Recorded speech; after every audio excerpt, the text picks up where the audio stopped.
আউযুবিল্লাহি মিনাশ শাইতানির রাজিম বিসমিল্লাহির রহমানির রহিম। আসসালামু আলাইকুম ওয়া রাহমাতুল্লাহি ওয়া বারাকাতুহু। আমার মুসলমান ভাই ও বোনেরা, সকাল 8:30 হতে শুরু করে বৃষ্টি শুরু হয়েছে। এখন প্রায় 9:20 বাজে, প্রায় 1 ঘন্টার কাছাকাছি।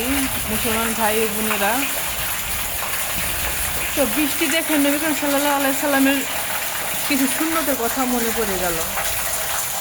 সুন্নতগুলো কি? যে নবী করিম সাল্লাল্লাহু আলাইহি সাল্লাম বৃষ্টির সময় দোয়া করতে বলেছেন, এবং তিনি বৃষ্টির পানি 2 হাতে নিয়ে মুখ মাসিয়ে করতেন।